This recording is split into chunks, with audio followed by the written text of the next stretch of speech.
Hello and welcome back to the channel. This is Shunting Stories. So today we have a little bit of a different project. I've got some time off from work, so I thought it's time to get creative again and get back into some model making. So what sort of kicks this off is a little bit of an error on my behalf in terms of planning an N-gauge layout. So I'll show you that to give you some context. So I started with this foam board. Hopefully you can see most of it in the picture there. It was cut for a different project, and then I got some Tomix loop track, so that only just fits. So if I can give you a tip to any beginners, perhaps buy your track first and then work out your board, not the other way around. So this is going to be initially a switching sort of tuning fork layout you can see here. It's going to be some Pico track. Working through it, I found the Pico track just too hard to work with some of the coaches and locos I've got, so hence the Tomix loop. That was okay for a little bit, but it's somewhat boring and limited in scope. But really love about this particular board and this project, which was a little bit of a win, was this little bit of a water treatment here. I was trying some different techniques. So I'm really enjoying doing that, and I really like the look of that. So what I'm going to try and do is save that for this particular project we're looking at today. So this is going to turn into sort of like a diorama instead. So I'm going to take this track off and maybe cut this down as a little bit of like a diorama dock scene. So in terms of how I created the depth in there, you can see some of the blues and greens, hopefully on camera. Was just cheap acrylics, so I'll go through those. So these were just sort of $1 shop acrylics. These particular smaller 12mm tubes came in a pack of sort of like primary colours. So if you're a beginner like myself, I strongly suggest perhaps looking for those smaller packs. You can mix and match your colours.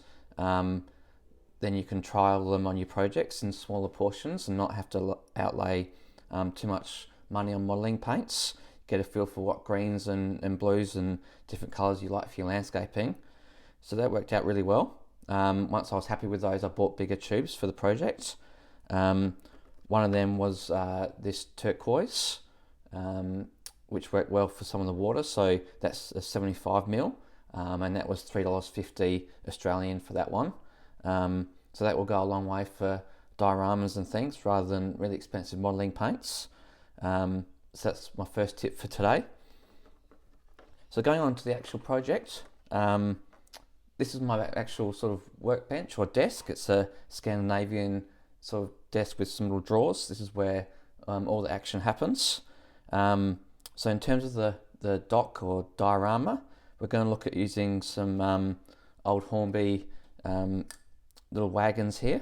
If you saw one of my very first videos, you saw this. I got this in a bundle. So I think this is from a tank wagon. You can see the mounting there for the oil tank or something that's been lost along the way. So I was really interested in perhaps doing a daypole kit or something, and I remembered I've got these in my box. So rather than outlaying some more money, I thought this would make a great base for a diorama. So I'm just sizing up some different balsa wood pieces I've got, so that might sit on top for a little custom load. So I'm going to look at doing that. I've got some different sort of wooden dowels here that also came from the same cheap shop that the paints came from. So that was a good little pickup. These are pre-cut, so I can size them up, and they might look great weathered up on maybe like a little timber load. So we've got the dock now, so this might be a load coming off the ship and straight onto the wagon there. In the same bundle, I had this, I think it's like a milk tanker. I think I've talked about this before. So that could be a good little project to practice some weathering techniques on the same diorama. So rather than using expensive coaches or wagons that I've spent a little bit of money on, I can use some secondhand stuff to trial some techniques. So I'm looking forward to that. So once I sort of cut my foam up, I started to get a bit of an idea for scale. And further to that, I've got some old track that I've picked up. So that happens to be the correct wheelbase for these old Hornby or Triang coaches with different setouts. So that will work well for that. So they're starting to get some elements straight out of scratch box for this diorama. I've got some other balsa wood here. Also what I've picked up along the way at second-hand shops is these old worn, very play-worn buildings or vehicles. So these are sort of $1 each. I just go through some of the boxes that are out on the floor there. They've got missing wheels, they've got existing rust, some of the windscreens are very worn. But for this diorama, for sort of a dock scene, this is fantastic. It's sort of the correct scale.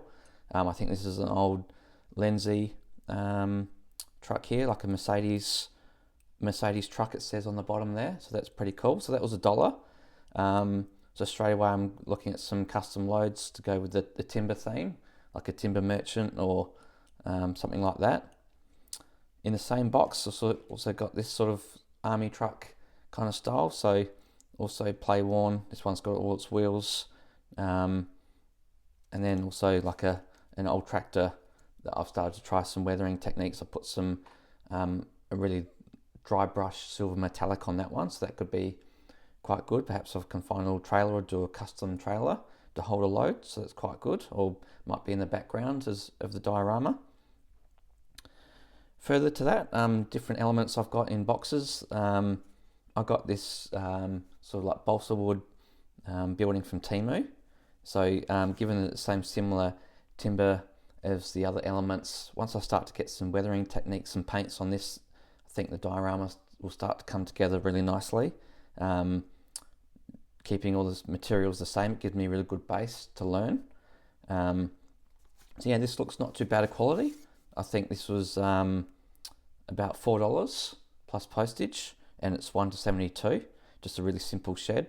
So again, not outlying too much on really expensive model buildings. This is just a really simple one that I can try some painting techniques on, weathering, and learn. And in this scale is really good as well, rather than being N scale.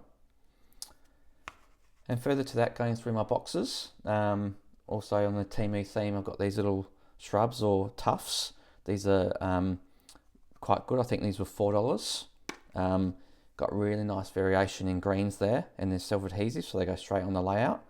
So straight away we start to get some really nice colours together, a really good palette. So I think that will work well with the sort of Dockside theme as well, getting some greenery in the space. Further to that, in my box from other projects, I've got leftover sort of like different dusts or ground covers, I guess you call them. There's like a really dark grey, so that's left over, so I might use that for this.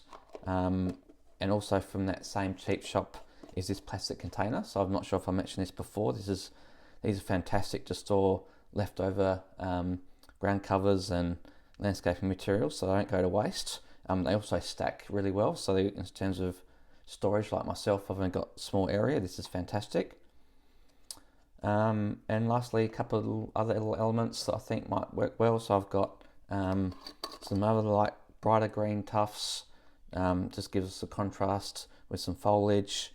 And lastly, being the water or the dockside, I thought it'd be good to add a bit of a varnish over to that foam base and that colouring I've already got. So I might try this on a very small portion to see if it gives us a bit more of a water finish. So that might be good to try. So yeah, new project, a sort of a Dockside diorama. It was based on a track plan that sort of didn't go to plan, but I look forward to reusing it and repurposing it for something new. So thanks for watching, and I look forward to showing you the progress on the next stage. Thanks very much.